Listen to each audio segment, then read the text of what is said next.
Much more needs to be done. While global economic trends are slowly improving, the crisis continues to take a toll. For the first time in a long while, official development assistance has fallen for 2 consecutive years.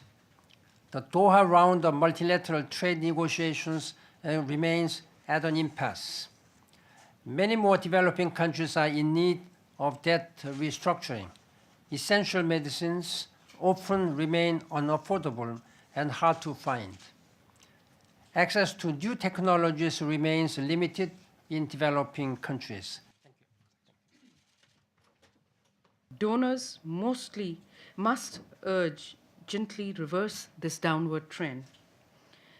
The report shows that this can be done as a number of countries do continue to fulfill their commitment to the UN target, and many other countries such as Australia, Austria, and Korea have increased their ODA. The world must realize that helping developing countries benefits the well-being of all, including the donors. Donors mostly must urge. The weak global economic situation has unveiled that many developing countries, especially in Caribbean, have unsustainable debt situations, while lacking any formal mechanisms to help them restructure their sovereign debt.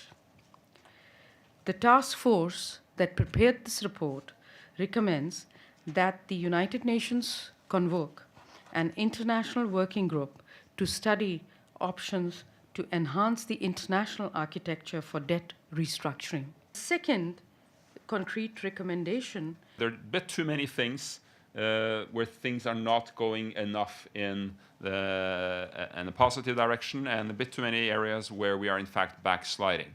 And so the most important message for me coming out of this report is let's turn this around.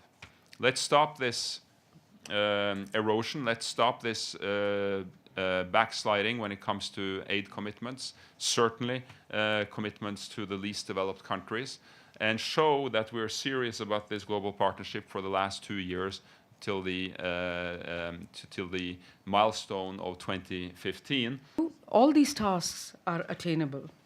Some of the countries that have cut back on ODA are also some of the countries that have been hit the worst by the fiscal crisis. I mean, countries like Greece, Spain, for instance. And one can understand the pressures they're under. That said, it's also possible to withstand the pressure when times are tough. And I think the UK is a very interesting case that despite significant austerity measures, they have protected, not only protected, but they've increased ODA.